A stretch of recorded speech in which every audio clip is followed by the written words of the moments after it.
யானை முகத்தனை இந்தின் இளம்பிறை போலும் எயிற்றனை நந்தி மகந்தனை ஞான கொழுந்தினை பொந்தியில் வைத்தடி போற்றுகின்றேனே. உலகெல்லாம் உணர்ந்து ஓதற்கரியவன் நிலவுலாவிய நீர்மலிவேணியன் அம்பலத்தாடுவான் மலர் சிலம்படி வாழ்த்தி வணங்குவான். உதிக்கின்ற செங்கதிர் உச்சி திலகம் உணர்வுடையோர் மதிக்கின்ற மாணிக்கம் மாதுளம் போது மலர்கமலை துதிக்கின்ற மின்கொடி மென்கடி குங்குமத்தோயம் என்ன விதிக்கின்ற மேனி அபிராமி எந்தன் விழுத்துணையே. உருவாய் அழுவாய் உளதாய் இலதாய் மறுவாய் மலராய் மணியாய் ஒளியாய் கருவாய் உயிராய் கதியாய் விதியாய் குருவாய் வருவாய் அருள்வாய் குகனே. பச்சைமா மலை போல் மேனி பவளவாய் கமலச் செங்கன் அச்சுதா அமரர் ஏரே ஆயிரதம் கொழுந்தே என்னும் இச்சுவை தவிர நான் போய் இந்திர லோகம் ஆளும் அச்சுவை பெரினும் வேண்டேன் அரங்கமா நகருளானே.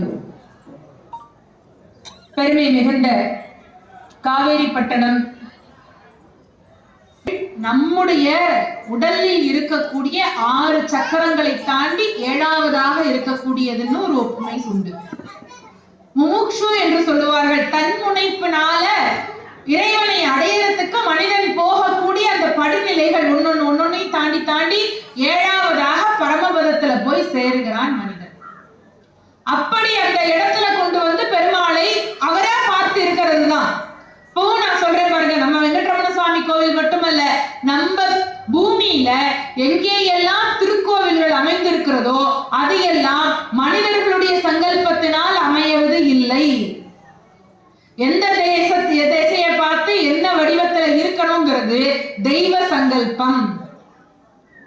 சில கோயில்ல 13 நிலை ராஜகோபுரம் ஸ்ரீரங்கம் மாதிரி, சில இடங்கள்ல 7, சில இடங்கள்ல 5, இன்னும் சில இடங்கள்ல பெருமாளுக்கும் ஆஞ்சநேயருக்கும் கோபுரமே வேண்டாம், வெட்ட வெளி.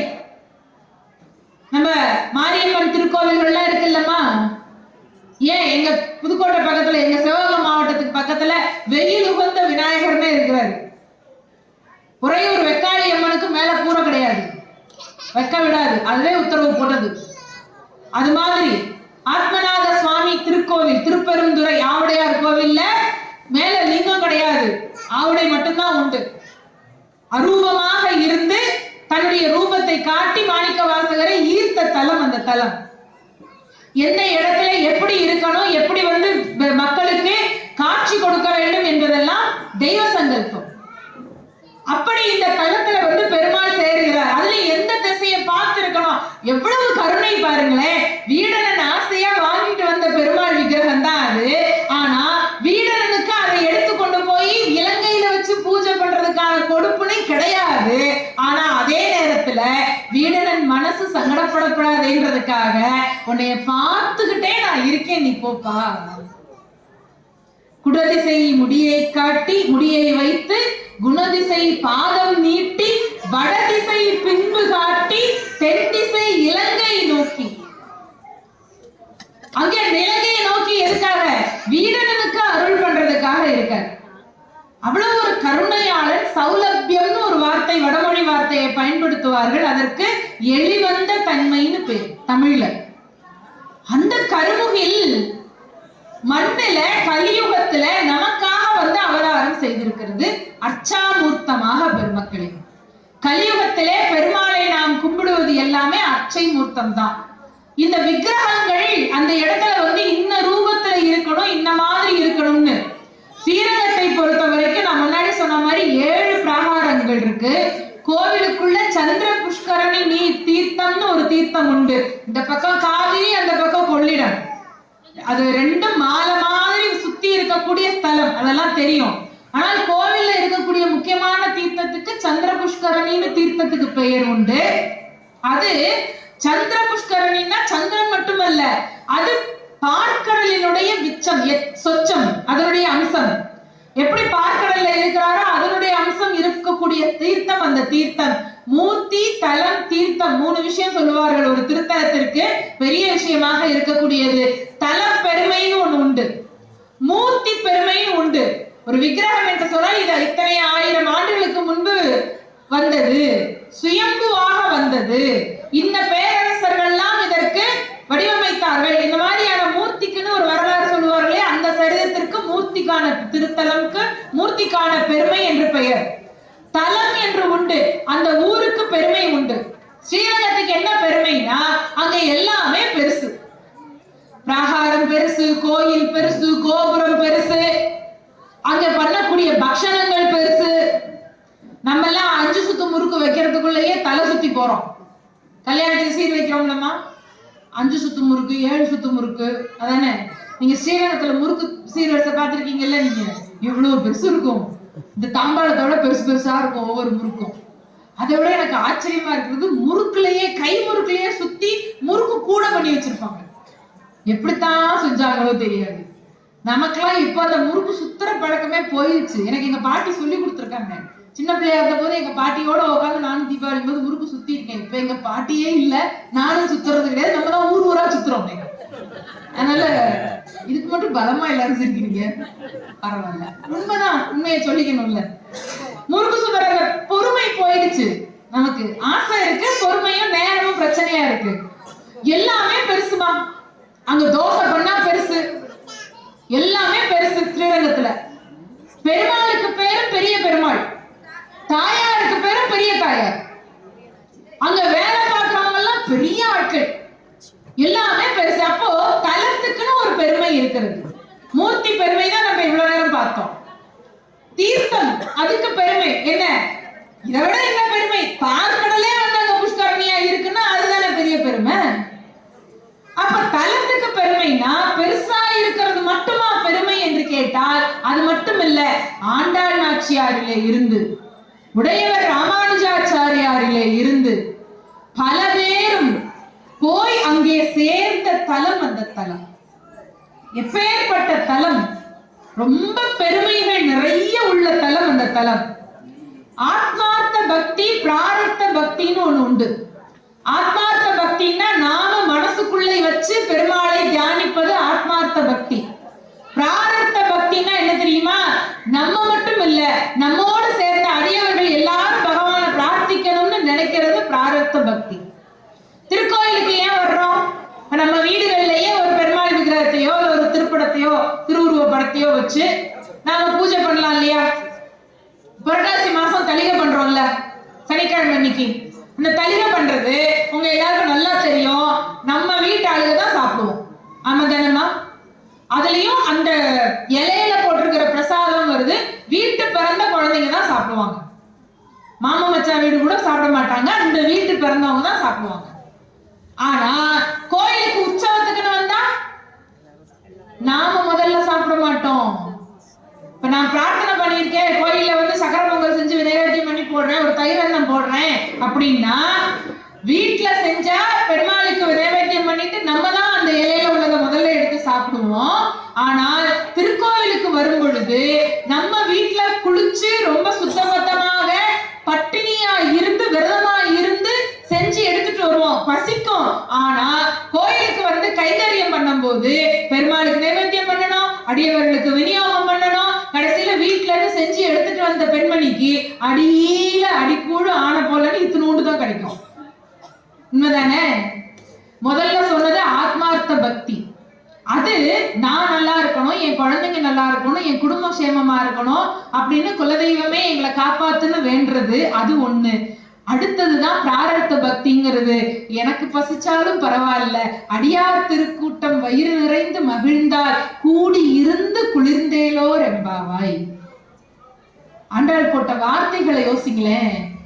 கூடி இருந்து மகிழ்ந்தேலோர். அதுக்கு முன்னாடி பாசனங்கள் எல்லாம் மகிழ்ந்து மகிழ்ந்துன்னு போட்டாலாமா? கூடி இருந்து புசித்தேலோர் என்பாவாய்னு போட்டா என்ன ஆகும்? கவிதை ஒண்ணும் குறைஞ்சிடாது. கூடியிருந்து புசித்தேலோர்னு போடலாம்ல, அது இல்ல. கூடியிருந்து குளிர்ந்தேலோர் என்பாவாய்னா நாம வெறும் உணவை போட்டா வயிறு நிறையலாம், ஆனால் கொடுத்து உண்டால் தான் மனம் நிறையும் என்கின்ற பிராரத்த பக்தி அதில் இருக்கு. பகவானுக்கு எது ரொம்ப பிடிக்கும்னா ஆத்மார்த்த பக்தியும் பிடிக்கும். நீ மனசுக்குள்ள பகவான் இல்லாமல் செய்யக்கூடிய கைங்கரியத்துக்கும் மரியாதை கிடையாது. நான் பண்ணேன், நான் கொடுத்தேன் என்று யார் நினைத்தாலும், அதுதான் மாவலி சக்கரவர்த்திக்கு வந்தது. வந்து கேட்கட்டும், எது வேண்டுமானாலும் கொடுத்துருவேன்னு சொன்னா இல்லையா? நீ யாரா கொடுக்க வைக்கிற? நீ யாரா கொடுக்கிற? நான் தான் கொடுக்க வைக்கிறேன். ஆத்மார்த்த பக்தியாகவும் செய்ய வேண்டும், பிராரப்த பக்தியாகவும் செய்ய வேண்டும். அப்ப இந்த பெருமாள் ஸ்ரீரங்கத்துல செய்யக்கூடிய பெரிய அருள் என்ன தெரியுங்களா? ரெண்டுமா. ஆண்டாளை போல நாம ஆத்மார்த்த பக்தியாகவும் அங்க போய் சேரலாம், ராமானுஜாச்சாரியாரை போல பிராரப்த பக்தியாகவும் அங்கே நாம் பெருமாளை சேவிக்கலாம். ராமானுஜாச்சாரியார் அவதாரம் பண்ணது எதுக்கு? பூமியிலே வைஷ்ணவ சம்பிரதாயத்தை தழைத்து ஓங்க செய்ய வேண்டும் என்கின்ற நோக்கத்தில் தான். ஆதிசேஷனே வந்து ராமானுஜனாக அவதரித்தது என்பது சத்தியமான வாக்கு தானே. குளத்துல குளிச்சுட்டு சன்னியாசம் வாங்குறதுக்குன்னு வராரு. சன்னியாசம் வாங்கத்தான் போய் குளத்துல குளிக்க போறார். அப்ப குளிக்கிறதுக்கு ஸ்நானம் பண்ண போகும்போது பெருமாள் பக்கத்துல நின்ற நம்பிக்கிட்ட சொன்னாரா, இந்த காவி வஸ்திரம் இருக்கு இல்லையா, அதை எடுத்து கொண்டு போய் கொடுத்து அவனை அழைச்சிட்டு வான்னு சொல்லணும்ல. யார் சொல்றது? குருமார்கள் தானே சொல்லுவாங்க. கூட இருக்கக்கூடிய அடியவர்களோடு முதல்ல போய் அந்த அப்பதான் புதுசா சன்னியாசம் வாங்கி கொள்கிறான் ஒரு இளைஞன் அப்படின்னா, குருமார்கள் பக்கத்துல நிற்கக்கூடிய மற்ற சீடர்கள் கிட்ட சொல்லுவாங்க, அவனுக்கு போய் இந்த வஸ்திரத்தை கொடுத்து அவனை அதை உடுத்திக்க சொல்லி அழைச்சிட்டு வாங்க அப்படின்னு சொல்லுவாங்கல்ல. இங்க ராமானுஜருக்கு சொன்னது யாருன்னா சாட்சாத் பெருமாளே சொன்னாராம். அப்போ வஸ்திரத்தை கொடுத்து உடுத்திட்டு கூட்டிட்டு உடுத்து வச்சு கூட்டிட்டு வான்னு மட்டும் சொல்லாம வஸ்திரத்தை கொடுத்து யதிராஜரை அழைத்து வான்னு சொன்னாராம். யதி அப்படின்னா துறவி அப்படின்னு அர்த்தம். யதிராஜர் அப்படின்னா துறவிகளுக்கெல்லாம் அரசர்னு அர்த்தம். நீங்க சன்னியாசம் வாங்கிக்கிறவங்களுக்கு இருக்கக்கூடிய ஒரு முறைமை என்ன தெரியுமா?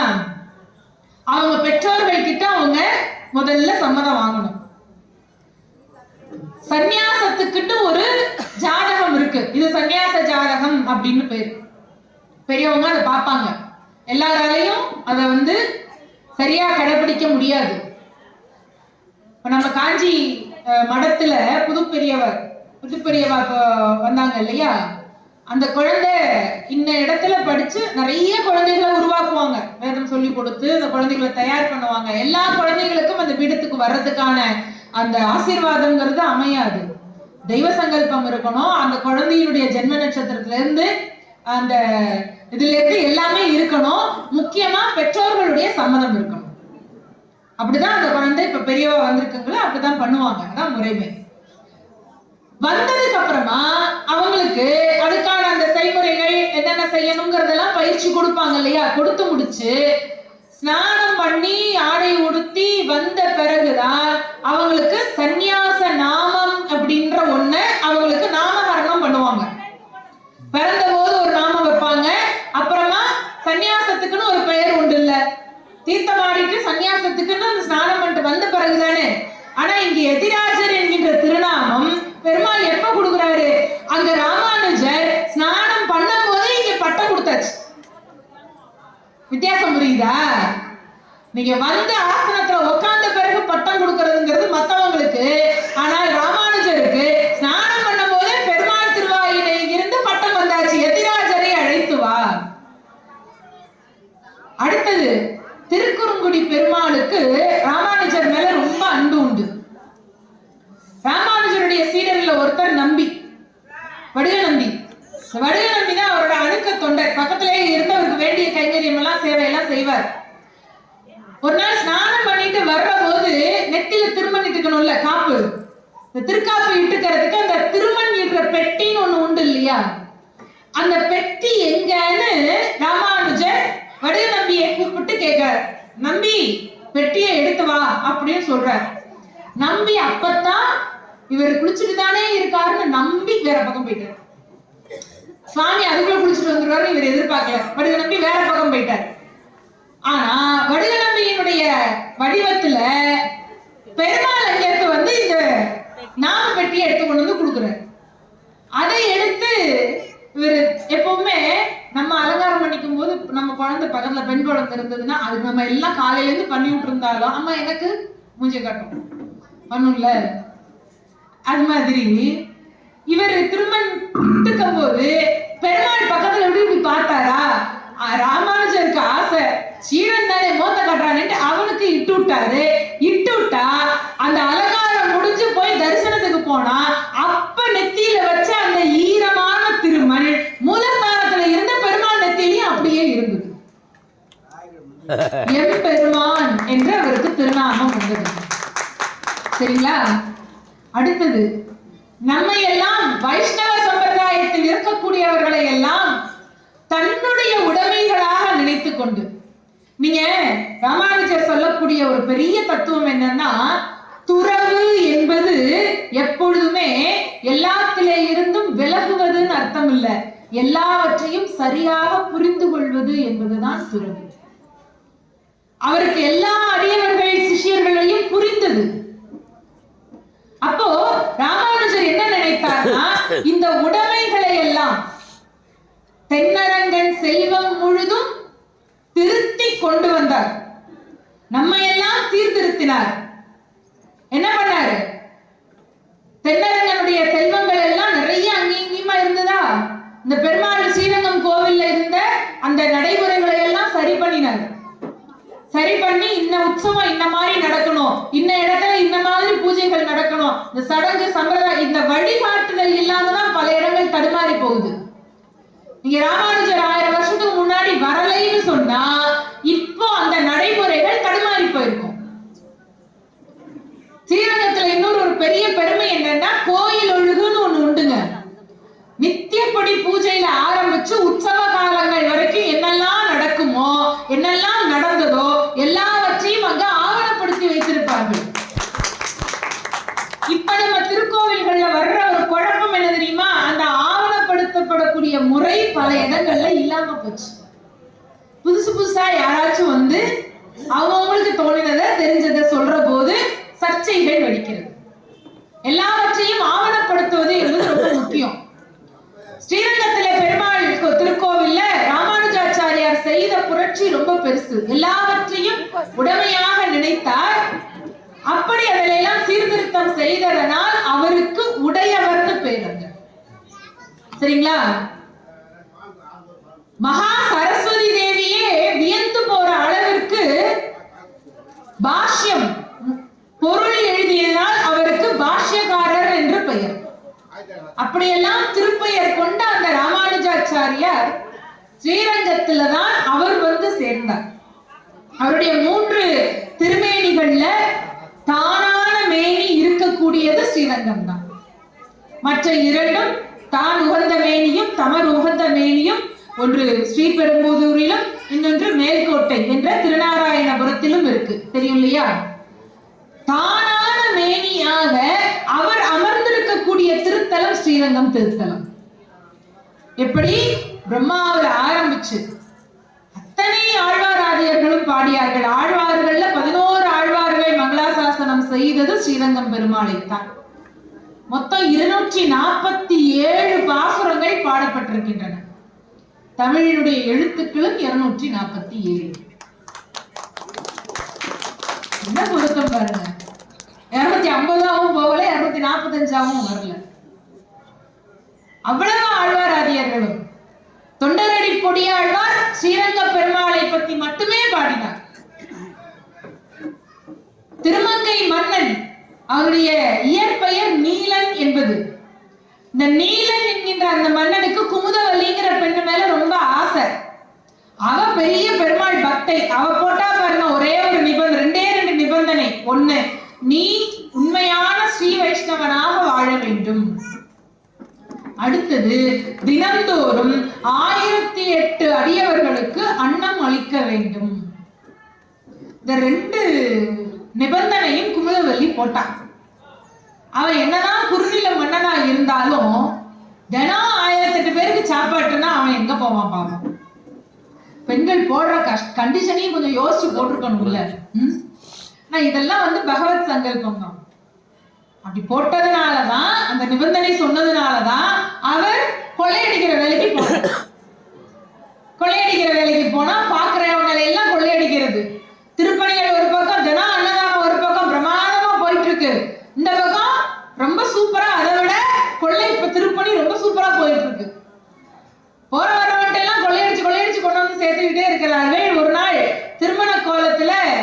பெருமாளும் தாயாரும் 2 பேரும் வருகிறார்கள். அவங்க 2 பேர்கிட்ட எல்லா நகையையும் கழட்டி மிரட்டுறார். எல்லாவற்றையும் கழட்டி ஒரு மூட்டையில போடுகிறார்கள். இந்த இடத்துல நான் ஒண்ணு சொல்லணும். திருமால் பெருமை படத்துல அங்க காட்சியை மாத்திருப்பாங்க. எல்லாத்தையும் மூட்டை கட்டி ஒரு தூக்க முடியாம பெருமாள் தடுமாறுற மாதிரி காட்டியிருப்பாங்க. தயவு செஞ்சு திரைப்படத்தை கொஞ்சம் தள்ளி வச்சிருங்க இந்த இடத்துல. அது இல்ல. ஆனா நிஜத்துல நடந்தது என்னன்னா, பெருமாளுடைய உடம்புல உள்ள எல்லா நகையையும் கழட்டியாச்சு. கால்ல போட்டிருந்த ஒரு சதங்கையே கழட்டல. வேண்டுமென்றே பெருமாள் அப்படியே வச்சுட்டே நிக்கிறார். திருமங்கை மன்னன், அதாவது நீலன், அந்த சதங்கையை பார்த்துட்டு மாப்பிள்ளைய பார்த்து ஓய் மாப்பிள்ளை, எல்லாத்தையும் கொடுத்துட்ட, அதே என்ன கால்ல சதங்கையை மட்டும் எடுத்துட்டு போயிருக்கலாம், நீ ஏமாத்திடலான்னு பாக்குறியா? அதையும் கொடு. எனக்கு கழட்ட முடியல. யார் அவரு? அவராலே வேற நகர்த்த முடியாம இருக்கு. என்னால அதை நகர்த்த முடியல, எனக்கு கஷ்டமா இருக்கு. அவர் சொன்னார், நானே எடுத்துக்கிறேன். சரி எடுத்துக்கோ அப்படின்னு பெருமாளோட பாதத்தை போய் பிடிச்சார். பாதத்தை பிடிச்சு அந்த சதங்கைய கழட்டுறதுக்கு முயற்சி பண்றா, முடியல. அப்ப திருமங்கை மன்னனுக்கு ஒரு சந்தேகம், இவன் ஏதோ ஒரு பெரிய மந்திரவாதி போல இருக்கு, அதனாலதான் இதை கழட்ட முடியலன்னு முடிவு பண்ணி, நீ பெரிய மந்திரவாதி பாரிய தெரியுது, என்ன மந்திரம் போட்ட? இவ்வளவு பெரிய நகையெல்லாம் கழட்டிட்டு இந்த சின்ன காலில் இருக்கிற அந்த ஒரு சதங்கை மட்டுமா எடுக்க முடியாம இருக்கும், என்ன மந்திரம் போட்ட? ஒழுங்கா மரியாதையா சொல்லு. மிரட்டுறான். உன்ன பெருமாள், ஆமையா மந்திரம் தான், எனக்கு சொல்லு, அந்த மந்திரத்தை சொல்லு, நான் இப்ப அதை கழட்டி எடுத்துட்டு போயே ஆகணும், எனக்கு அடுத்த வேலை இருக்கு. அப்படியா, மந்திரம் சொல்லணுமா, இவா என்று பெருமக்களே 8 எழுத்து மந்திரத்தை நாராயணனே போதித்தான் திருமங்கை மன்னனுக்கு.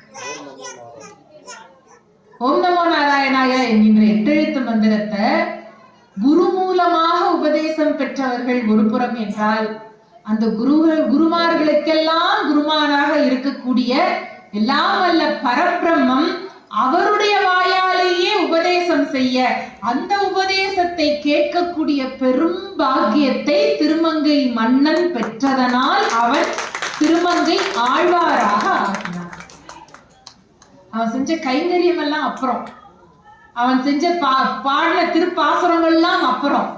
நான் கிடைக்காத பெரிய பாக்கியம் பெருமாளுடைய திருவாயினாலேயே அந்த அஷ்டாட்சர மந்திரத்தை போதிக்கு கேட்கக்கூடிய பாக்கியம் பெற்றான் என்று சொன்னால், இந்த திருமங்கை மன்னனுடைய பெரிய கீர்த்தியை என்னவென்று சொல்லுவது? இதை நான் இப்படியும் சொல்றேன், ஏன் திருமங்கை மன்னனுக்கு அப்படி ஒரு பெரிய கீர்த்தி வந்தது யோசிச்சு பாருங்க. குமுதவல்லி சொன்னதை அவன் கேட்டார். அப்படின்னா என்ன அர்த்தம்? இங்க இருக்கிறவங்களுக்கு எல்லாம் சொல்றேன், அவங்கவுங்க வீட்டம்மா சொல்றதை கேட்டீங்கன்னா எல்லாருக்கும் பெருமாளுடைய அனுகிரகம் பரிபூர்ணமாக இருக்கும். 4 பெண்கள் மட்டும் கை தட்டுறாங்க, இந்த ஆண்கள்லாம் கையை கட்டிட்டு உட்காந்துருக்காங்க. இதுக்குத்தான் இந்த அம்மாவை கூப்பிட கூடாது. அம்மா சொன்னேன், ஏன்னா ஒற்றை குடும்பம் தனிலே பொருள் ஓங்க செய்பவன் தந்தை. பொருளை சம்பாதிச்சுட்டு வந்து கொடுக்கிறவன் ஆண்மகன். மற்ற கர்மங்கள் செய்தே மனை வாழ்ந்திட செய்பவள் அன்னை. அவன் ஒற்றை குடும்பத்துல பொருள் சேர்றதுக்கு உழைச்சா, அந்த பொருள் தங்குவதற்கு யார் காரணம்னா அந்த வீட்டுல இருக்க மகாலட்சுமி. மங்கையராய் பிறப்பதற்கே நல்ல மாதவம் செய்திட வேண்டும். ஏன்?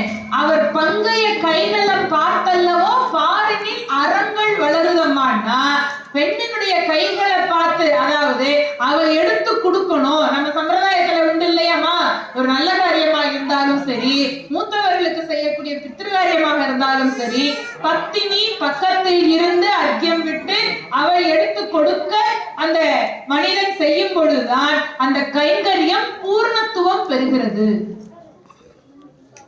தானே. ஸ்ரீவாசம் செய்வதனால் தானே அவன் ஸ்ரீனிவாசன். ஸ்ரீ இங்க வாசம் செய்யலைன்னா அவன் வெறும் வாசன். ஸ்ரீ இல்லாம முடியுமா? பொருள் இல்லாருக்கு இவ்வுலகம் இல்லை, அருள் இல்லாருக்கு அவ்வுலகம் இல்லாதியா. வள்ளுவர் ரொம்ப குறும்பான ஆளுமா, அருளை தானே பேடணும். அதுல உதாரணம் என்ன சொல்லணும், பெரிய விஷயத்த சொல்லி தானே உதாரணம் சொல்லுவாங்க. ஆனா இவர் பண்ணிருக்கிற குறும்ப பாருங்களேன், பொருள் இல்லாருக்கு இவ்வுலகம் இல்லைன்னா இந்த உலகத்துல மனுஷனுக்கு முதல் தேவையாக இருக்கக்கூடியது பொருள். அப்படின்னா நாம என்ன செய்வோம், அப்ப ரேட் இப்ப சம்பாதிக்கலாம், ஏதாவது வழி கண்டுபிடிக்கலாம், அதை பண்ணலாம், இதை பண்ணலாம், லாட்டரி சீட் வாங்கலாம், எதையாவது பண்ணலாமா? நீ என்ன அவசரப்பட்டு என்ன சம்பாதிச்சாலும் அதனுடைய நோக்கம் அருளை தேடுவதுதான். அப்ப கையில் இருக்கக்கூடிய பொருளினுடைய பயன் எப்போ வரும்னா பகவத் கைங்கரியத்திற்கு நீ கொடுத்தால்தான். சரிங்களா? அப்படி ராமானுஜாச்சாரியார் இந்த கோவில்ல பண்ணிருக்கக்கூடிய கைங்கரியங்கள் சாமானியம் கிடையாது, ரொம்ப பெருசு. கோவிலை முறைமைப்படுத்தினார், திருவிழாக்களை எல்லாம் சரி செய்தார். அவர் அவதரித்து 1000 ஆண்டுகள் ஆகியும் இன்னும் அந்த தானான மேனி இருக்கக்கூடிய தலம். பெருமக்களே, பொதுவாக நம்முடைய திருக்கோவில்ல சொல்லுவாங்க, எந்த திருக்கோவிலே ஒரு மகான் அங்கே உரைகிறாரோ அந்த திருக்கோவிலுக்கு எப்பொழுதும் சாநித்தியம் அதிகம். சைவ திருக்கோவில்கள் எல்லாம் சித்தர்கள் உறைந்திருக்கக்கூடிய கோவில்களுக்கெல்லாம் ஒரு சாநித்தியம் உண்டு இல்லையா? இந்த இடத்திலே ராமானுஜாச்சாரியாரும் அப்படித்தான். அவர் தானே உறைந்திருக்கிறார் என்று சொன்னால் அந்த திருக்கோவிலுடைய பெரிய பெருமையை நாம் உணர்ந்து கொள்ள வேண்டும். அந்த ஸ்ரீரங்கம், இத்தனை ஆழ்வாராதியர்களும் பாடிய ஸ்ரீரங்கம் கால ஓட்டத்திலே நிறைய சோதனைகளை சந்திச்சது. நிறைய சோதனைகள். ரொம்ப காலம் முன்னாடி கிளிச்சோழன் ஒருத்தனுடைய வரலாறு தெரிஞ்சிருக்கலாம் சில பேருக்கு. அவனுடைய உண்மையான பெயர் தெரியல. காவிரியின் கொள்ளிடமும் சேர்ற அந்த இடத்துல மன்னன் போயிட்டு இருக்கான். அங்கே மணல் திட்டுக்கு கீழே கோவில், அந்த கோபுரம், மற்ற இதனுடைய கட்டடங்களுடைய அந்த இதெல்லாம் கட்டடங்கள்லாம் கட்டுப்படுது மண்ணுக்கு அடியில. யதார்த்தமா என்ன இங்க இப்படி நடக்கிறது அப்படின்னு அங்க ஒரு ஆய்வு பண்றதுக்கு, இப்ப அகழாய்வு எல்லாம் செய்யறாங்க இல்லையா, அது மாதிரி செய்யறதுக்கு யோசிக்கிறது, என்னன்னு புரியலையே, அவனுக்கு ஒரு சின்ன குழப்பமாக இருக்கிறது. அங்கே ஒரு கிளி அவனுக்கு வழிகாட்டுகிறது. அந்த கிளி ஒரு ஸ்லோகத்தை சொல்லிக்கிட்டே போகிறது. பரமன் வாழக்கூடிய பரமபதம் பரமபதம் பரமபதம் என்று பொருள் வரக்கூடிய ஸ்லோகத்தை அந்த கிளி சொல்லிக் கொண்டே போகிறது. அந்த வடமொழி ஸ்லோகத்திற்கு அர்த்தம் புரிந்ததனால கிளி போகக்கூடிய அந்த திசை நோக்கி போகின்றான். மணல் திட்டுக்கு அடியிலே பிரம்மாண்டமான ஸ்ரீரங்கம் கோவில் உள்ளே இருப்பதை அவன் எடுத்து காண்கிறான். ஸ்ரீரங்கத்தினுடைய அந்த திருக்கோவிலை கிளிச்சோழன் கண்டுபிடித்து புனருத்தாரணம் செய்தான் என்கின்ற வரலாறு திருக்கோவிலுக்கு இருக்கு. இது ஏன் சொன்னேன்னா, இந்த திருக்கோவில்லாம் யுகாந்தரமாக இருக்கிறது என்பதற்காக. விபீஷண ஆழ்வார் கொண்டு வைத்தது எப்போ? திரேதாயுகத்துல. 4 யுகம்லமா, கிருதயுகம், திரேதாயுகம், துவாபர யுகம், இப்ப கலியுகமா. ராமாவதாரம் நடந்தது எப்பன்னா திரேதாயுகத்துல. அதுக்கப்புறம் துவாபர யுகத்துலதான் கிருஷ்ணாவதாரம் நடந்தது. நீங்க இந்த புராணத்தின் படி பார்த்தா விபீஷண ஆழ்வார் கொண்டு வைத்தது திரேதாயுகத்திலையா? யுகாதி யுகமாக இருக்கக்கூடிய தலம் ஸ்ரீரங்கம். இப்ப கால ஓட்டத்துல மணல் மூடி கிடந்த அந்த திருக்கோவிலை கிளிச்சோழன் கண்டெடுத்து அதற்கு புனருத்தாரணம் செய்து மீண்டும் சம்பிரோக்ஷணம் செய்து அதனை வெளியிலே கொண்டு வருகிறான். ஒன்னா, அதன் பிறகுதான் அங்கே நிறைய குழப்பங்களை எல்லாம் தீர்த்து வைக்கிறார் ராமானுஜாச்சாரியார். இதுக்கப்புறம் அந்நியர்களுடைய படையெடுப்பு வருகிறது. நம்ம பாரத தேசம் மாதிரி இந்த படையெடுப்பை சந்திச்ச தேசம் உலகத்துல வேற இருக்குமான்னு எனக்கு தெரியல.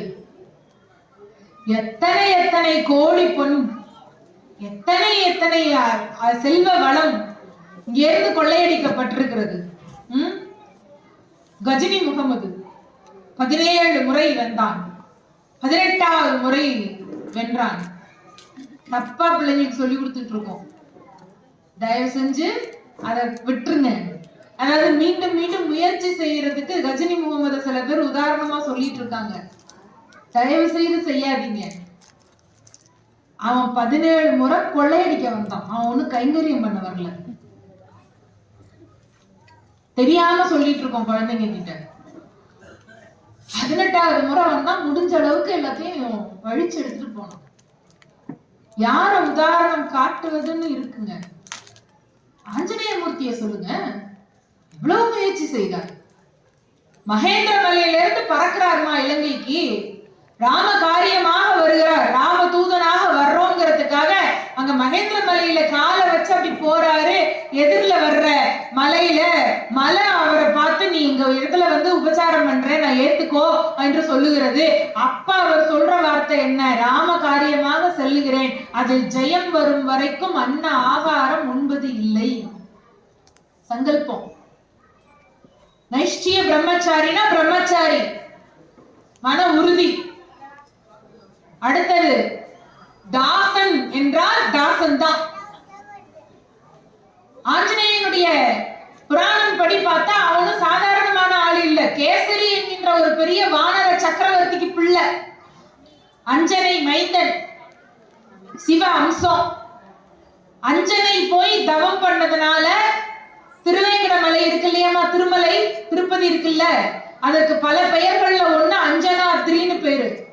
ஏன்னா அஞ்சனை அங்கதான் சிவபெருமானை பார்த்து நோக்கி தவம் இருந்து அதன் பிறகு அவளுக்கு பிள்ளை வரம் கிடைத்தது. ஆஞ்சநேயம் வந்து பிறந்தார். அப்ப பெரிய ராஜா வீட்டு பிள்ளை. ராமனுக்கு தொண்டனாக வந்தால் தொண்டன்னா தொண்டன் தான். எங்கேயாவது தன்னை இளவரசன் காட்டி இருக்கிறானா? சீதா தேவி கிட்ட வந்து விஸ்வரூபத்தை காட்டுறான். அவ பயந்து போய் ஐயோ எனக்கு பயமா இருக்கு என்று சொன்னவன உருவத்தை குறுக்கிக்கிறான். அப்பவும் அவளுக்கு அதிர்ச்சியா வருது.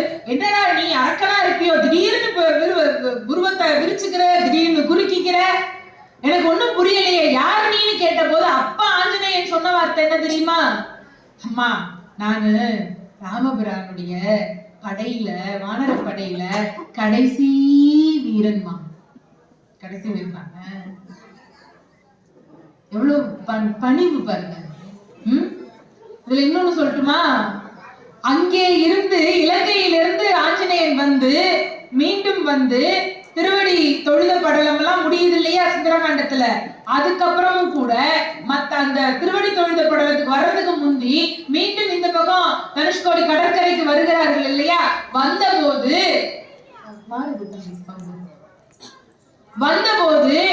அங்க போய் என்னடா ஆச்சுன்னா மற்ற வானர வீரர்கள் எல்லாம் கேட்கிற போது நான் போனேன் சீதையை பார்த்தேன்றதோட தான் நின்னான்.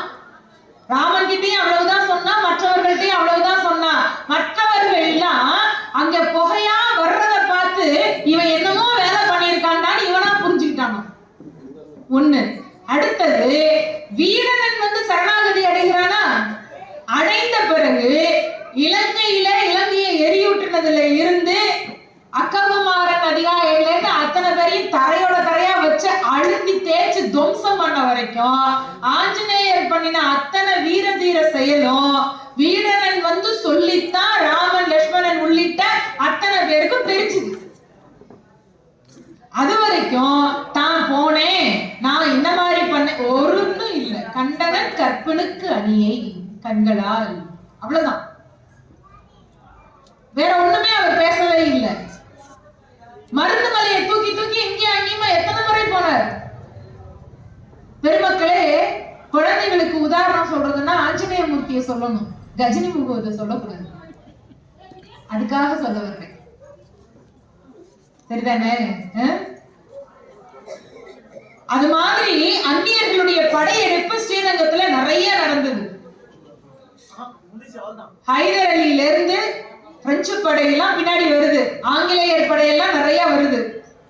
ஆனால் உலுகான் அப்படின்னு சொல்லப்படக்கூடிய அந்த அந்நிய மன்னன் வந்து படையெடுத்தது ரொம்ப பெரிய பாதிப்பை ஏற்படுத்தியதுமா. உலுகான் தான் பின்னாளிலே பாரத தேசத்தினுடைய பல இடங்களை அபகரித்து கொண்டு முகமது பின் துக்ளக் என்று தன்னுடைய பெயரை மாற்றிக் கொண்டவன் அவன் தான். இந்த உலுகான் ரொம்ப கொடூரமானவன். ஸ்ரீரங்கம் பெரிய கோயில்ல இருக்கிற செல்வங்களை எல்லாம் பற்றி கேள்விப்பட்டுதான் நாங்க வர்றோம். பெரிய பெருமாளாமே, பெரிய நம்பெருமாள்னா யாரு? உற்சவமூர்த்தி. 50 நாள் செஞ்சவங்களாமே, பெரிய அளவுக்கான கோயிலாமே. அங்க என்னென்ன விதமான ரத்ன அங்கி கொண்டையெல்லாம் இருக்காமே, ரத்ன அங்கி இருக்காமே, பாண்டியன் கொண்டையெல்லாம் இருக்காமே, எல்லாத்தையும் கேள்விப்பட்டு கொள்ளையடிக்கத்தான் வந்தான். அப்படி வந்த போது அங்கே பிள்ளைலோகாச்சாரியார் என்கின்ற வைஷ்ணவர், அவருக்கு இந்த செய்தி முன்னமே கிடைக்கிறது. உலுக்கான் படை வருகிறது, வந்தா கோவில கொள்ளையடிச்சுட்டு தான் போவாங்கன்ற செய்தி கேட்ட உடனே பிள்ளைலோகாச்சாரியார் அங்கே இருந்த வைஷ்ணவர்களை எல்லாம் ஒன்று திரட்டுகிறார். ஒன்று திரட்டி பெருமாளுடைய உற்சவமூர்த்தி நம்பெருமாளையும் உபயநாச்சியாருடைய அந்த விக்கிரகங்களையும் பாதுகாக்கிறார்கள். கோவில்ல இருக்கக்கூடிய சில ரகசிய பாதைகள், அறைகள், அதுக்கான கதவுகளை எல்லாம் வேக வேகமா மண்ணை வச்சு மூடுறாங்க. குறிப்பா தாயாருடைய விக்கிரகத்தை எடுத்துக்கொண்டு போய் கோவிலுக்கு அருகிலே வெளியில இருக்கக்கூடிய வில்வ மரத்துக்கு அடியில மண்ணுல புதைச்சு வச்சிடறாங்க.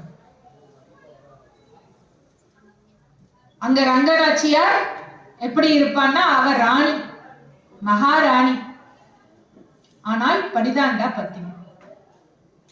அவளை அங்கேயேதான் வச்சிருப்பாங்க. பெரியோர்களே, உற்சவமூர்த்தி இப்ப இல்ல, மூலஸ்தானத்தை உள்ள போக முடியாதபடி மறைச்சிட்டாங்க. உலுக்கானுடைய படை வருகிறது. உலுக்கான் அவனுக்கு மூலஸ்தானத்துல இருக்கக்கூடிய விக்கிரகத்தை பத்தின அறிவெல்லாம் கிடையாது. உற்சவமூர்த்தி பொன்னால் செய்தது, அதுதான் அவன் வந்தது. நம்பெருமாள் அங்க இல்லைன்னு தெரிஞ்ச உடனே அவனுக்கு ரொம்ப கோபம் உச்சகட்டத்துக்கு போயிடுச்சு. எல்லாத்தையும் அடிச்சு துவம்சம் பண்றான் கோவில போறான். இப்போ பிள்ளைலோகாச்சாரியார் அவருடைய அந்த சிஷ்ய கோடியர்களோடு நம்பெருமாளை எடுத்துக்கொண்டு வெளியில போறார். பெருமாளுக்கு நடந்த சம்பவத்தை பாருங்க பெருமக்களே. ஸ்ரீரங்கத்துல ஆரம்பிச்சு அழகர் கோவில், மதுரை, அதன் பிறகு கீழே எட்டயபுரம், அதுக்கப்புறம் நாகர்கோவில், இந்த பக்கம் கொல்லம், அப்படியே மேப் பார்த்துக்கோங்க கொல்லம், அங்கே இருந்து மறுபடியும் கேரளாவில இருந்து மேல்கோட்டை, அதுக்கு முன்னாடி நம்முடைய செஞ்சி, மேல்கோட்டை, செஞ்சி, திருப்பதி, மீண்டும் செஞ்சி, மீண்டும் இங்க. ஓராண்டு ஈராண்டு இல்லை பெருமக்களே, 48 ஆண்டுகள் நம்பெருமான் நம்முடைய தேசத்துக்குள்ளேயே சஞ்சாரம் பண்ணி கொண்டிருக்க வேண்டிய அவல நிலை ஏற்பட்டது. இது சுருக்கமா சொல்றேன், 48 வருஷம் சொல்ல முடியாது. அங்க ஸ்ரீரங்கத்துல இவங்க கொண்டு வர்ற போது பிள்ளைலோகாச்சாரியாரும் அவருடைய அந்த சிஷ்யகோடிகளும் பெருமாளை எடுத்துட்டு வர்றாங்க. இவங்களை தேடுறாம எங்கேயாவது பார்த்தா பார்த்த இடத்துல அவங்களை கொன்னுடணும்ன்ற ஆத்திரத்தோட அங்க 12,000 வைஷ்ணவர்கள் வந்து வந்து வந்து வந்து பெருமாள் திருக்கோவிலை காப்பாற்றுவதற்காக தங்கள் கழுத்தை தாங்களே அவனிடம் காவு கொடுத்து ரத்த வெள்ளத்திலே இருக்கிறது ஸ்ரீரங்க பூமி. எங்க பார்த்தாலும் ரத்த வெள்ளம், முழுக்க உயிரற்ற உடல்கள். இவர் அப்படியே இங்கேயுமா போய் கொண்டே இருக்கிற போது வெளியிலே வர்றாங்க இல்லையா, அடியவர்கள்லாம் அங்கே இருந்து கொஞ்ச தூரம் தள்ளி இருக்கக்கூடிய வேற ஒரு இடத்துல கூடி இருக்கிறார்கள். பெருமாளை தூக்கிட்டு வர்றத பார்த்தா அடியவர் கூட்டம் பின்னாடியே வந்தா கண்டுபிடிச்சிருவான்ல, அதுக்காக திரை போட்டு உள்ளுக்குள்ள ஏதோ தீபாராதனை காட்டுவது போல ஒரு பாசாங்க பண்ணிட்டு பிள்ளைலோகாச்சாரியார் அழைத்து கொண்டு வருகிறார். அப்படி அழைத்து கொண்டு வரும் பொழுது இந்த உலுக்கானுடைய படைக்கிட்ட தப்பிப்பதற்காக அங்க இருக்கக்கூடிய பிணங்களுக்கு நடுவுல படுத்துக்கிறாங்க. யாரு திருமண் போட்டு இருந்தாலும் அவனை கொல்றதுங்கிறது அவனுடைய நோக்கம். உயிர் இருக்குன்னு காட்டினாதானே வந்து கொல்ல போறான். அங்கங்க இவரும் இவருடைய சீடர்களும் அந்த உயிரற்ற உடல்களுக்கு நடுவுல படுத்துக்கொண்டார்கள். ஏதோ 1/2 மணி நேரம் 1 மணி நேரம் இல்லம்மா, 3 நாள் அங்கேயே படுத்திருந்திருக்காங்க. 3 நாளைக்கு பிறகு எல்லாரும் இறந்து போயிட்டாங்கன்னு நம்பி உலுக்கான் படை அந்த பக்கம் போன பிறகு இவர்கள் பெருமாளை எடுத்துக்கொண்டு வெளில இந்த நம்பெருமாளை சுமந்து சுமந்து சுமந்து நான் சொன்ன இத்தனை ஊருக்கும் வந்திருக்காரு பெருமாள் உபயநாச்சியாருடைய விக்கிரகத்தோடு. பிறகு 48 ஆண்டுகளுக்கு பிறகுதான் மீண்டும் நம்பெருமாள் ஸ்ரீரங்கத்திற்கு வந்து சேருகிறார். எவ்வளவு மாற்றம்! அது சாதாரண கோவில். அது 48 ஆண்டுகளுக்கு பிறகு வரும் பொழுது அங்க அதற்கு பிறகு நாயக்க மன்னர்கள் வந்து விடுகிறார்கள். அவர்கள் வந்து ரொம்ப பெருமாள் மேல பக்தி. நம்பெருமாளை போலவே இன்னொரு பெருமாள் செஞ்சிடறாங்க. இப்ப வில்வ மரத்துக்கு கீழே இருக்கக்கூடிய தாயார் விக்கிரகம் தானாக வெளிப்படுகிறது. இப்ப நான் சொன்னது என்ன? எங்கே தெய்வம் தன்னை வெளிப்படுத்திக் கொள்ள வேண்டும் என்று நினைக்கிறதோ அங்கே அது இன்னார் மூலமாக தானாக வெளிப்பட்டு விடும். 48 வருஷமா தாயார் அங்கதானே இருந்தா, வில்வ மரத்துக்கு கீழே கோயிலுக்கு பக்கத்துல தானே இருந்தா. வெளிப்பட்டாள் அவ. நம்பெருமாள் வந்தாச்சுன்ன உடனே தாயாரும் வெளிப்பட்டு விட்டார். அங்கே வந்து ஒரு அடியவர் கண்ணுல படுறா. பார்த்தா தாயாருடைய உற்சவ முத்தியும் வருகிறது வெளியில. இப்போ நம்பெருமாளுடைய 2 விக்கிரகம் இருக்கா? எது உண்மை எது புதுசு? உண்மைன்னு கூட சொல்லக்கூடாது. எது பழசு எது புதுசு கண்டுபிடிக்கணும்ல. 2 அச்சசல் அப்படியே இருக்கு. அச்சசல் அப்படியே இருக்கு. இத கண்டுபிடிக்கிறதுக்கு யார கேட்டாலும் யாருக்குமே வித்தியாசம் தெரியல. வந்து உத்து உத்து பார்த்துட்டு எல்லாருக்குமே 2 ஒரு மாதிரி தான் இருக்குட்டே போறாங்க. அப்ப ஸ்ரீரங்கத்துல ஏற்கனவே 48 வருஷம் முன்னாடி இந்த உலுக்கான் படையெடுப்பு நடந்த போது வாழ்ந்தவர்கள் ரொம்ப ரொம்ப சொற்பமானவர்கள் தான் இருக்காங்க. அதுல ஒரு இந்த சலவை தொழில் பண்ணக்கூடிய ஒரு பெரியவர், அவருக்கு பார்வை திறன் கிடையாது.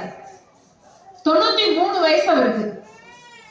அப்ப 48 வருஷத்துக்கு முன்னாடி யோசிக்க, அவருக்கு ஒரு நடுத்தர வயது தானே. அப்ப அந்த நேரத்துலதான் இந்த உலுக்கான் படையெடுப்பு நடந்திருக்கு. அதுல மிச்சப்பட்ட சில பேர்ல அவரும் ஒருத்தர். இந்த 93 வயது பெரியவர் அவரை கூட்டிட்டு வர்றாங்க. விக்கிரகத்தை எப்படி உணர்ந்தார்கள்ங்கிறதுக்காக இதை நான் சொல்றேன். நம்பெருமாள் விக்கிரகம் 2த்துக்கு திருமஞ்சனம் பண்றாங்கம்மா. திருமஞ்சனம் பண்ணி அந்த தீர்த்தத்தை எடுத்து இவர் பருகுகிறார். யாரு? பார்வை திறன் அற்ற 93 வயசு பெரியவர், சலவை தொழிலாளி. அந்த தீர்த்தத்தை எடுத்து பருகுகிறார். எது புது உற்சவர் எது பழைய உற்சவர்கிறத அவர் கண்டுபிடிச்சு சொல்லிட்டார். இதுதான் முந்தி இருந்தது, இது பிந்தி செய்யப்பட்டது. பெருமக்களே, ஆண்டவன் எங்கே இருக்கிறான்? அச்சாவதாரமாக நம்ம கண்ணுக்கு இருந்தாலும் அந்தர்யாமியாக அவன் நமக்கு உள்ளுக்குள்ளே இருக்கின்றான். தேடுகின்ற கண்களிலே கண்ணன் வந்தான், தீபம் ஒன்று கையில் ஏந்தி கண்ணன் வந்தான். தேடுகின்ற கண்களிலே கண்ணன் வந்தான், தீபம் ஒன்று கையில் ஏந்தி கண்ணன் வந்தான். கேட்டவர்க்கு கேட்டபடி கண்ணன் வந்தான், கேள்வியே பதிலாக கண்ணன் வந்தான். தர்மம் என்னும் தேரில் ஏறி கண்ணன் வந்தான், தாழாத துயர் தீர்க்க கண்ணன் வந்தான். கண்ணன் வந்தான், மாய கண்ணன் வந்தான், கண்ணன் வந்தான்.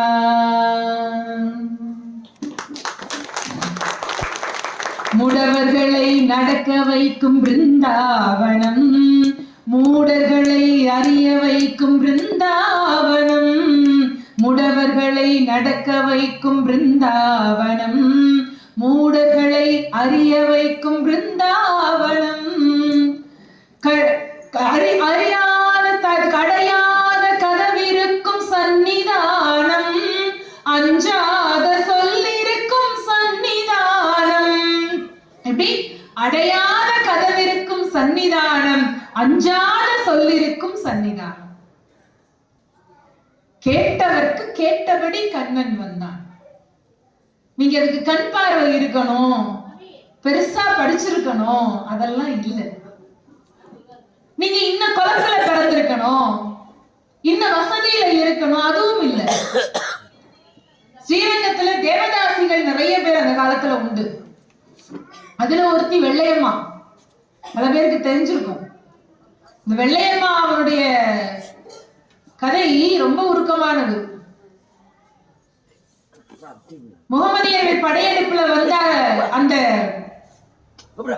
படை தளபதி பெருமாள் எங்க இருக்கான்னு மிரட்டிட்டே வர்றான். எல்லாரையும் பாக்குறவனெல்லாம் கழுத்தை வெட்டிட்டே வர்றான். இந்த வெள்ளையம்மா பார்த்தா இவனை ஒருத்தனையாவது என்னமாவது பண்ணிடணும்னு அவர் முடிவு பண்ணி தன்னை அலங்கரித்துக்கிட்டு வந்து அவனுடைய மதியை மயக்க செய்கிறான். அவன் மயக்குனான். ஆனா அவனுக்குடைய காரியத்துல கரெக்டா கேட்டான், பெருமாள் எங்க இருக்காரு? இவ வா நான் காட்டுறேன். கைய பிடிச்சு மேல கோபுரத்துக்கு மேல கூட்டிட்டு போனான். எங்க பெருமாள், எங்க பெருமாள்? அங்க ஒரு பக்கம் பரவாசு தேவருடைய விக்கிரகம் இருக்கும், ஒரு பக்கம் அலங்கனுடைய விக்கிரகம் இருக்கும். 4 திசையிலையும் 4 விதமாக பெருமாள் இருப்பார் இல்லையா அந்த பிரணவாகார விமானத்துல. பரவாசு தேவருடைய விக்கிரகத்தை காமிச்சு அதோ இருக்காரு பார் அப்படின்னு இவ சொல்றா. இவன் ஆர்வ கோளார எட்டி இப்படி பார்த்தான்ல, ஒரே தள்ளு மேல இருந்து கீழே விழுந்தான். அவன் தலை தெரிச்சு போய் சேர்ந்தான். ஒருத்தனால அவன் தளபதி, அந்த முகமதிய மன்னனுக்கு அவன் தளபதி, அவனை கொன்னான். அடுத்த முடிவு பண்ணா பாருங்க, நம்ம உயிரோட இருந்தா கீழே வந்தா நம்மள சாமான்யமா விட மாட்டான். பெருமக்களே, இதுல நான் 2 விஷயம் தெளிவு பண்ண ஆசைப்படுறேங்க. ஒண்ணு, எந்த ஆன்மீகவாதியும் சரி, எந்த தர்மத்திற்கு கட்டுப்பட்டு வாழக்கூடியவர்களாக இருக்கும் நாமரும் சரி, நம்ம தர்மத்திற்கு ஒரு ஆபத்து என்று சொன்னால் அதை காப்பதற்கு எந்த எல்லைக்கும் நாம் போகலாம். ஒன்று, அதைத்தான் வெள்ளையம்மாள் செஞ்சார். அடுத்தது, அவர் தாசி குலம், தன்னை அலங்கரிச்சுட்டா. அலங்கரித்துக் கொண்டது எதுக்கு? மயக்கிறதுக்காகவோ அவனிடம் சிற்றின்பத்திற்காகவோ இல்ல. அவளுடைய ஒரே நோக்கம் என்னன்னா, நாம வாழாட்டியும் பரவாயில்லை, நமக்கு பிறகு வரக்கூடிய பல ஆயிரம் தலைமுறைகளுக்கு இந்த திருக்கோவில் வாழ வேண்டும் என்கின்ற ஒப்பற்ற தியாகத்தினோடு தான் அவள் தன்னை அலங்கரித்துக் கொண்டாள். மேலே இருந்து அவளும் விழுந்துட்டாமா கீழே. விழுந்தோன்னா அவளுடைய உயிர் போகல. அவ கர்மா கொஞ்சம் மேலே கீழே இழுத்துட்டு இருக்கு. அடியவர்கள்லாம் ஓடி வந்து பார்க்கிறார்கள். வெள்ளையம்மா செஞ்ச பெரிய ஒரு தொண்டு இல்லையா? அம்மா என்னம்மா இப்படி பண்ணிட்டேன்னு வந்து கேக்குறாங்க. அவ சொன்னா, ரங்கனுக்காக உயிர் துறக்கிறதுல எனக்கு ஒண்ணும் கவலை கிடையாது, ஆனா எனக்கு ஒன்னே ஒண்ணு செய்வீங்களா? என்ன? இந்த கோவில்ல தாசியாக இருக்கக்கூடிய எங்களை போன்ற எத்தனையோ பெண்கள் இருக்கிறாங்கல்ல, என்னை போன்ற எத்தனையோ பெண்கள் இருக்கிறார்கள் இல்லையா? இந்த பெண்களுக்கெல்லாம் அவர்கள் போனதுக்கு அப்புறமா கர்மா பண்றதுக்கு குழந்தைகள் கிடையாது. அந்த குழந்தைகளுடைய இடத்துல இருந்து செய்யக்கூடியவர்கள் அக்னி போடணும்ல. அப்பாவோ அம்மாவோ போனா அதுக்கான அக்னி போடுற உரிமை யாருக்கு இருக்கும்? பெத்த பிள்ளைதான் உண்டு. அல்லது உறவுக்காரங்களை யார் அதை பண்றாங்களோ அவங்க பெத்த பிள்ளையே ஆயிடுவாங்க தானே நம்ம இதுல உண்டு. பெருமக்களே, வெள்ளையம்மாள் கேட்ட வரம் என்ன தெரியுமா? குலம்னு ஒண்ணு கிடையாது, தாசி குலம். ஆனா எங்கள யாரு இறந்து போனாலும் எங்க உடம்ப எரிக்க அக்னி ஸ்ரீரங்கம் கோவில் மடப்பள்ளியிலிருந்து வரணும். எங்களுக்கு இந்த கைங்கரியம், அந்த இறுதி சடங்கு செய்யறதுக்கான பெருமாளுடைய அந்த மாலை தான் எங்கள் கழுத்திலே வந்து இருக்கணும். கடைசி காலத்துல அந்த பரிவட்டம் இருக்குல்ல, அதை கட்டி எங்களை கூட்டிட்டு போகணும் அப்படின்னு வெள்ளையம்மாள் வரம் கேட்டதனால், அதற்கு பிறகு இது நடந்து 650 ஆண்டுகள் வரைக்கும் தாசி குலம் என்கின்ற ஒன்று நம்ம நாட்டுல இருந்த வரைக்கும், ஸ்ரீரங்கத்தினுடைய கடைசி தாசின்னு ஒருத்தங்க இருந்த வரைக்கும் இப்படித்தான் அவர்களுடைய இறுதி சடங்கு நடைபெற்றது ஸ்ரீரங்கத்தில். அதுக்கு பிறகு சட்ட அரசியல் மாற்றங்கள், சட்டம்லாம் வந்தது. தேவதாசி ஒழிப்பு முறைன்னு பின்னாடி வந்தது. அதன் பிறகு அவங்க இல்ல, அவங்க அந்த பிரிவுன்னு ஒருத்தர் கிடையாது. பெண்கள் எல்லாம் படிச்சாங்க, வெளியில வந்தாங்க. அது வேற சமுதாயத்துல ஏற்பட்ட மாற்றம். ஆனால் நல்லா தெரிஞ்சுக்கணும், அந்த காலத்துல தாசி என்பவள் ஆண்டவனுக்கு கைங்கரியம் செய்வதற்காக இருந்தவள் தான். நீங்க இப்படி ஒருத்திய தியாகம் பண்ண வச்சுதான் அதுக்கு பிறகு எத்தனை 600 சொச்சம் வருஷம் நடந்திருக்குன்னா அப்ப எத்தனை 1000 தாசிகள் இருந்திருக்காங்க. எத்தனை 1000 தாசிகளுக்கு பெருமாள் கோவிலுடைய மடைப்பள்ளியில் இருந்து அக்னி போயிருக்குமா? இவ்வளவு பெரிய விஷயம் அந்த அக்னி போறதுங்கிறது. ஏன் இது வெள்ளையம்மாள் செய்தது மட்டும் இல்ல, அவளா செஞ்சது இல்ல, ஒருத்தியுடைய தியாகத்தினால அங்கே ஸ்ரீரங்கத்தில் வாழ்ந்த ஆயிரக்கணக்கான தாசிகள் எல்லாருக்கும் பெருமாள் தானே பிள்ளையாக ஆனது என்பதுதான் அவனுடைய எளிவந்த தன்மை, கருணையினுடைய உச்சம். இது இன்னைக்கும் சொல்றேன், நம்ம திருவண்ணாமலையில வல்லாள மகாராஜா திருவண்ணாமலைக்கு திருப்பணி நிறைய பண்ணாரு இல்லையா? இந்த வல்லாள மகாராஜாவுக்கு பிள்ளை கிடையாதுமா. அவருக்கு இறுதி காரியம் செய்யக்கூடிய அந்த பொறுப்பை அண்ணாமலையாரே எடுத்துட்டு இருக்காரு. இன்னைக்கும் வருஷா வருஷம் வல்லாள மகாராஜா அவருடைய திதி நாள்ல அண்ணாமலையார் கோவில்ல இருந்து வெளியில புறப்பாடாகி வந்து தந்தைக்கு கொடுக்கக்கூடிய திதியை வல்லாள மகாராஜாவுக்கு கொடுக்கிறதாக இப்பவும் ஐதீகம் இருக்கு. அந்த உற்சவம் நடந்துட்டு இருக்கு. நீங்க ராமாயணத்துல தசரதனுக்கு ராமன் கையால் இறுதி சடங்கு செய்யக்கூடிய புண்ணியம் இல்ல. பெரிய சக்கரவர்த்தி, ஒரு பிள்ளை பறக்காதான்னு தவம் இருந்தவன். ஸ்ரவணனுடைய அப்பாவும் அம்மாவும் என்ன மாதிரியே புத்திர சோகத்துல சாவன்னு சொன்ன போது பிள்ளை பறக்க போதுன்னு சந்தோஷப்பட்டவன். புத்திர சோகத்துல சாக போறோமே நினைக்காம புத்திர பாக்கியம் கிடைக்க போதுன்னு சந்தோஷப்பட்டவன். ராமன் தான் எனக்கு உயிர், உண்மையிலேயே அவனுக்கு ராமன் தான் உயிர். ஆட்சி போச்சு, அது போச்சு, இது போச்சுங்கிற போது அவன் உயிர் போகல. ராமன் அயோத்தியை விட்டு போயிட்டான உடனே உயிர் போயிடுச்சு. அப்பேற்பட்ட தசரத மகா சக்கரவர்த்திக்கு ராமபிரான் இருந்து நீர்க்கடன் செய்யக்கூடிய பாக்கியம் தசரதனுக்கு இல்லை. யாருக்கு கிடைச்சது? யாரோ ஒரு பெண்ணை தானே, அவளுக்கு ஒரு தீங்கு நடக்குதுன்னு சொல்லி அப்பேற்பட்ட 10 தலை ராவணனா இருந்தாலும் எனக்கு என்னன்னு தன்னால் முடிந்தவரை இறுதி வரைக்கும் அவனோடு போராடி உயிர் தியாகம் செய்த ஜடாயுவுக்கு இறுதி காரியம் நீர்க்கடன் ராமபிரான் செய்கிறார்.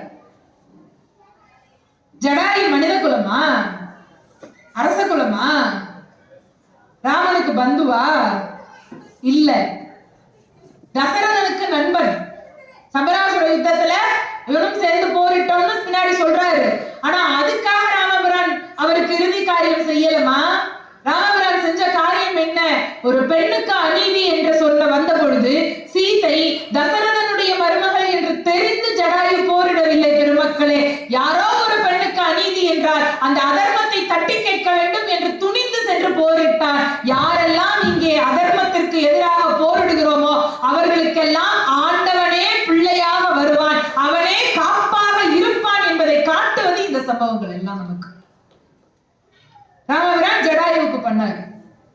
இங்கே வெள்ளையம்மாள் தாசி குலம் என்று சாதாரணமாக சொல்லுகிறோமே, அந்த பெண்ணுக்கு பெருமாள் கொடுத்திருக்கிற பெரிய உயர்வு இந்த உயர்வு. இன்னைக்கும் கூட அந்த கோபுரத்திற்கு வெள்ளை கோபுரம்னு தான் பேர்.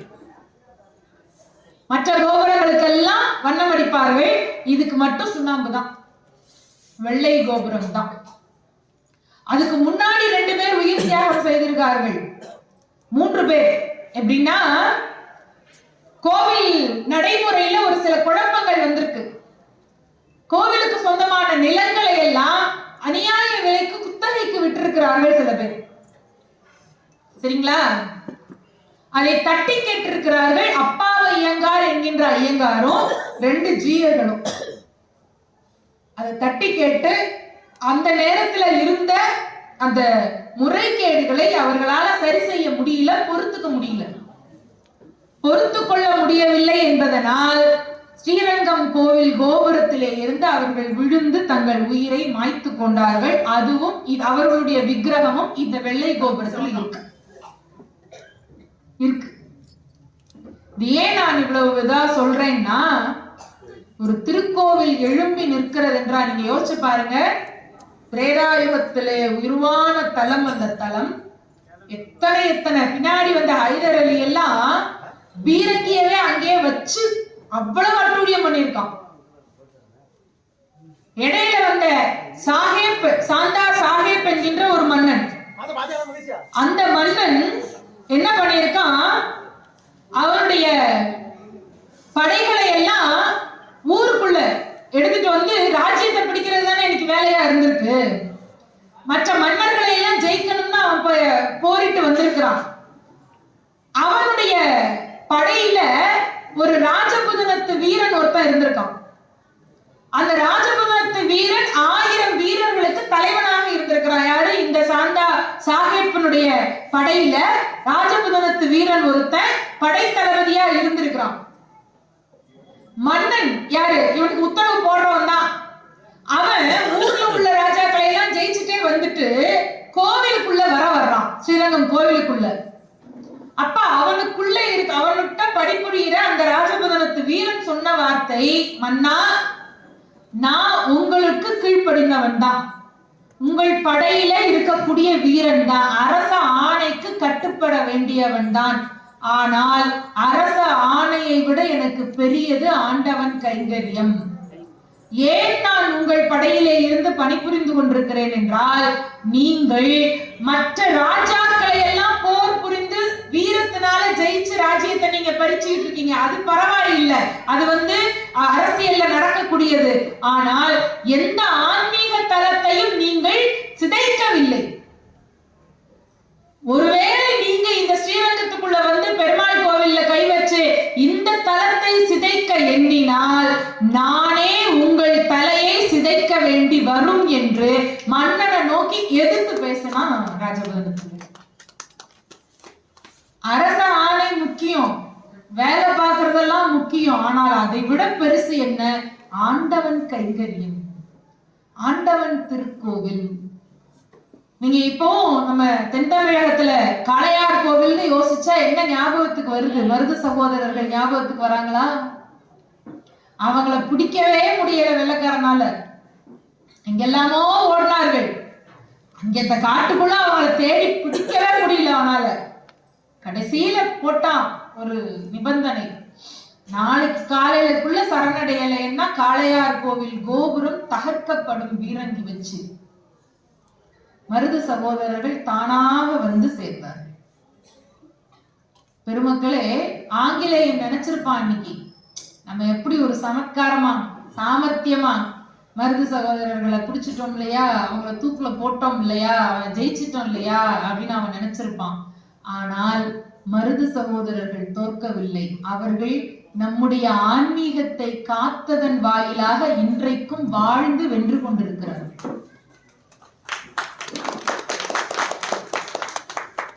நீங்க அன்னைக்கு ஒருவேளை அவங்க சரணடையாம போய் தப்பிச்சு போயிருந்தாலும் இன்னும் எத்தனை வருஷம் இருந்திருக்க முடியும்? அதிகபட்சம் ஒரு 40 வருஷம், 50 வருஷம், 100, 120 வருஷமா இருக்கட்டுமே. எல்லாரும் என்ன ராமானுஜாச்சாரியா, பிள்ளை லோகாச்சாரியார் அவருடைய 60 வயசுலதான் நம்பெருமாள் எடுத்துக்கிட்டு பயணமே ஆரம்பிச்சார், தெரியுமா உங்களுக்கு? அது வரைக்கும் அவர் கோவில்ல கைங்கரியம் பண்ணிட்டு இருந்தவர் தான். 60 வயசுல இங்க எல்லாரும் ரிட்டையர் ஆயிடும். ஆனா பெருமாள் 60 வயசுலதான் அவருக்கு முக்கியமான வேலையை கொடுத்தாரு. என்ன கொடுத்தாரு? நம்பெருமாளை காப்பாத்து, தூக்கிட்டு ஊர் ஊரா போ. நம்ம என்ன வாய்னால சொல்லிடுறோம், அது எவ்வளவு கஷ்டமான வேலை. மருது சகோதரர்கள் அன்றைக்கு தோற்று போனது போல ஆங்கிலேயர்கள் நினைச்சிருக்கலாம், ஐயோ இப்படி உயிரை விட்டுட்டாங்களே நம்ம மக்களும் அழுதிருக்கலாம். ஆனால் அவர்கள் தோற்கவில்லை. அவர்கள் தங்களை ஆகுதியாக ஆக்கி நம்முடைய தர்மத்தை வாழ வைத்தார்கள். அப்போ இந்த பூமியிலே யாரை பெருமாள் கையிலே எடுக்கிறார் என்று சொன்னால், யாரெல்லாம் தர்மத்தை காப்பதற்கு துணிகிறார்களோ அவர்களை எல்லாம் பெருமாள் தன்னுடையவர்களாக ஆக்கிக் கொள்ளுகிறார். நீங்க எந்த அவதாரத்திலையும் பாருங்க, பெருமாளுடைய ஒவ்வொரு அவதாரத்திலையும் அதனுடைய நோக்கம் எங்கே நிற்கிறது என்றால், அந்தந்த இடத்திலே எங்கே அதர்மம் தலை தூக்குகிறதோ, ஆணவம் தலை தூக்குகிறதோ அங்கே பெருமாள் அவதரிக்கின்றான். இந்த உலகத்தை வியாபித்து இருக்கக்கூடியவன் தான், எங்க பார்த்தாலும் இருக்கக்கூடியவன் தான். நம்முடைய கருணைக்காக, நம்முடைய பார்வைக்காக, நம்முடைய புரிதலுக்காக அவன் எளிவந்த தன்மையாக வந்து அவதாரமாக வாழ்ந்து காட்டினான். இப்பொழுது அச்சாமூர்த்தியாக நமக்கு கண்ணு முன்னால இருக்கு. அப்ப அந்த ரூபத்தை வைத்து, அந்த உருவத்தை வைத்து, அந்த அச்சாமூர்த்தத்தை வைத்து நம்மை நாம் அந்த பரத்துவத்தோடு சேர்த்துக் கொள்வதற்கு இது ஒரு படிநிலை. கண்ணன் மூடின உடனே கண்ணன் தியானத்துக்குள்ள வர்றதுங்கிறது எல்லாருக்கும் முடியாது. எல்லாரும் என்ன மீராபாயா? எல்லாரும் என்ன ருக்மணி தேவியா? இல்ல இல்ல. ராதிகான்னு ஒரு கோபிகாஸ்திரி இருந்தா, பாகவதத்துல வரும் இந்த கதை. அந்த ராதிகா ரொம்ப நல்ல பக்தை. கண்ணன் மேல அவ்வளவு ஒரு பக்தி அவளுக்கு. அந்த ராதிகாவுடைய பக்தி மேல ருக்மணி தேவிக்கு கொஞ்சோண்டு பொறாம வந்துச்சு. இத அவளுக்கு உணர்த்துறதுக்கு கிருஷ்ணர் முடிவு பண்ணார். ஒரு நாள் இரவு நேரம் கிருஷ்ணருடைய மாளிகையில அவர் படுத்திருக்கார். ருக்மணி வர்றா பக்கத்துல. என்ன இப்படி சோர்ந்து இருக்கீங்க? அவர் மாதிரி சோர்வா இருக்கிற மாதிரி படுத்திருக்கார். அவருக்கா சோர்வு வரும்? அவருக்கெல்லாம் சோர்வே வராது. சோர்வா இருக்கிற மாதிரி படுத்திருக்காரு. இப்போ ருக்மணி தேவி கேக்குறா, என்ன சுவாமி சோர்வா இருக்கிற மாதிரி இருக்கீங்களே? என்ன பண்றது, என்னுடைய பக்தை ராதிகா அவதான் பாவம் யமுனைக்கு அந்த பக்கம் கரையில இருக்கா, சின்ன குடிசையில இருக்கா தனியா. இன்னைக்கு நேத்துல இருந்து கொட்டுது மழை. மழை கொட்டுறதுனால அவ ஓடத்துல வந்து இந்த பக்கம் வந்து அவ ஏதோ வேலைகள் செஞ்சு கூலி பெற்று அப்புறம் சாப்பிடணும். இதுதான் அவளுக்கு இருக்கக்கூடிய நித்திய வேலை. இங்க வருவா, மாளிகையில வேலை பார்ப்பா, அப்புறம் கூலி வாங்கிட்டு போய் சாப்பாடு செஞ்சு சாப்பிடுவா. அன்னைக்கு இருந்தா தானே சாப்பாடு கிடைக்கும், ஒரு கோதுமையோ கஞ்சியோ வச்சு குடிக்கலாம் அப்படின்னு. இன்னைக்கு அவ பசியில அங்க வாடிட்டு இருக்கா. என்னுடைய தீவிர பக்தை, எனக்கு மனசுக்கு ரொம்ப கஷ்டமா இருக்கு, அதான் எனக்கு சோர்வா இருக்குன்னு சொல்லிவிட்டாரு. சரியா? இப்போ ருக்மணி ஒரு முடிவு பண்ணா. ஓஹோ அப்படின்னு வேக வேகமா போனா. சமயக்கட்டுக்கு போய் தானே அங்க நல்ல சுட சுட பாலை எடுத்து சுண்ட காய்ச்சி அதுல பனங்கள் கண்டு, பச்சை கற்பூரம், முந்திரி பருப்பு, திராட்சை, ஏலக்காய் எல்லாம் போட்டு, மகாராணி இல்ல இதெல்லாம் அவ பண்ணாலான்னு கேட்டாதீங்க, நானா சொல்றேன். நமக்கு குடிக்கிறதுக்கே ஏகப்பட்டதெல்லாம் பண்ணி தானே பண்றோம். அவ பண்ணிருக்க மாட்டாளா?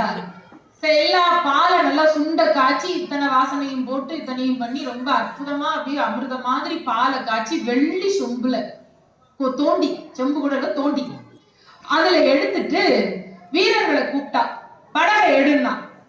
விறுவிறுன்னு படகுல நேரா யமுனையை கடந்து அந்த பக்கம் ராதிகாவுடைய குடிசைக்கு போயிட்டா. இரவு நேரம் மழை ஒரு பக்கம் கொட்டிட்டு இருக்கு. அந்த நேரத்திலையும் இவ வெளிச்சம் பிடிச்சிட்டு வர்றதுக்கு ஒரு 2 ஆளு, படகு ஓட்டுறதுக்கு 2 ஆளு. மகாராணி இல்ல, நினைச்ச நேரத்துக்கு புறப்பட்டா அந்த பக்கம் போயிட்டா.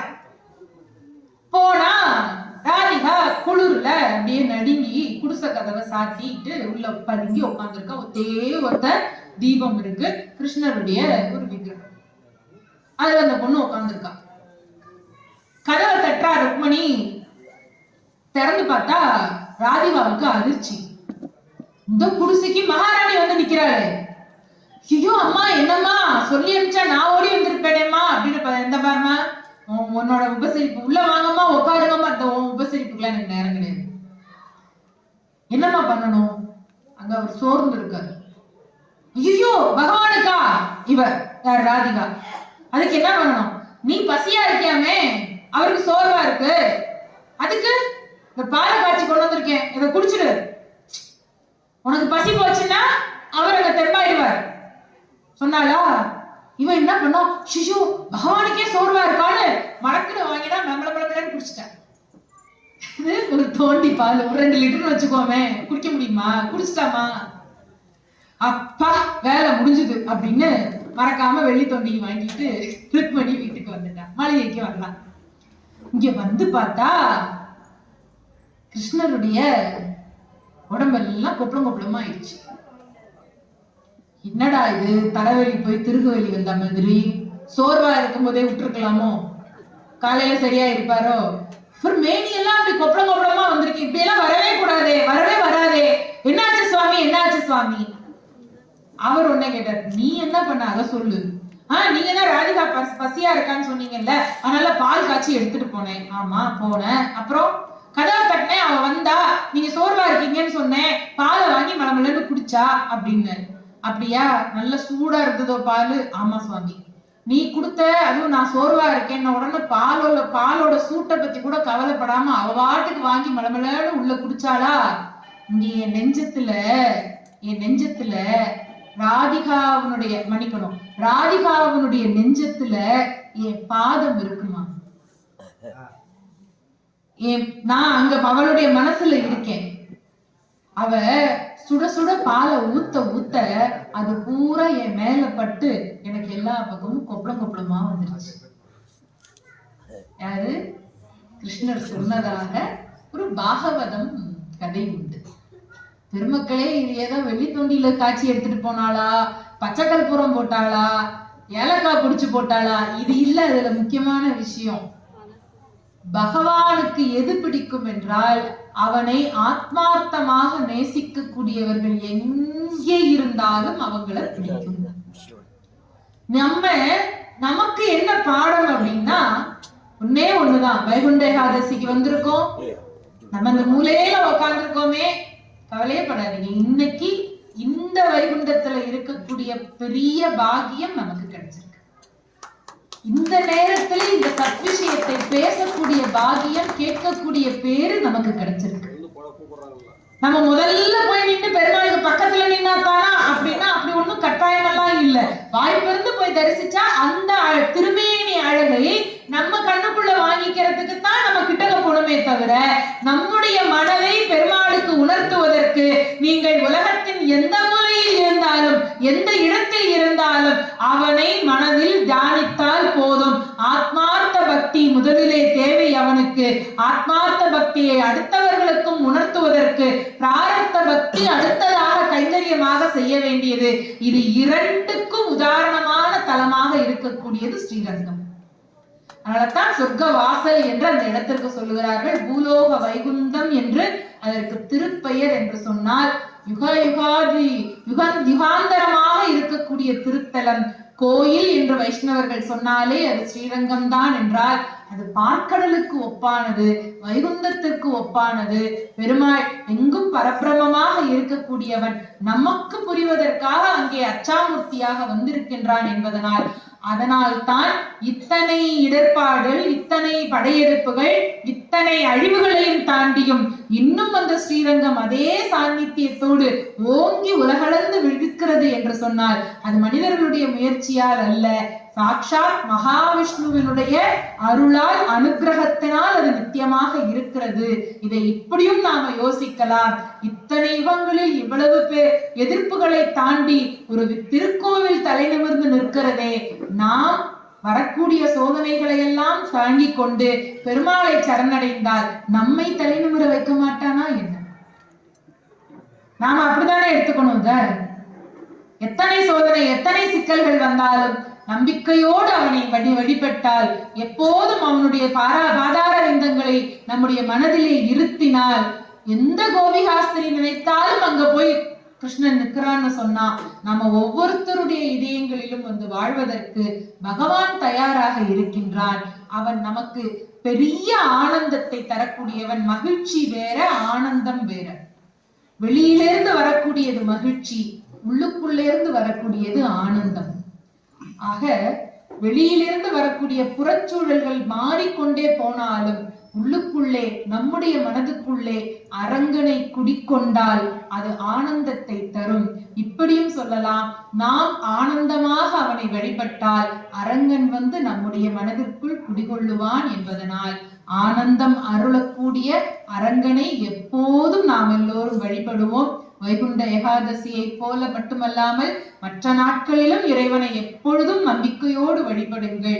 எல்லாருக்கும் எல்லா பெருஞ்செல்வமும் எய்தும் என்பது சத்தியமான வாக்கு என்ற காரணத்தினால் ஆனந்தம் தரும், ஆனந்தம் அருளும் அரங்கன் எப்பொழுதும் அங்கே நித்தியமாக இருக்கின்றார், நாம் தான் அவரை போய் சரணடைய வேண்டும் என்று கேட்டுக்கொண்டு எல்லாரும் எல்லா பெருஞ்செல்வமும் எய்த வேண்டும் என்று பிரார்த்தித்து இந்த உரையை நிறைவு செய்கின்றேன். நன்றி, வணக்கம்.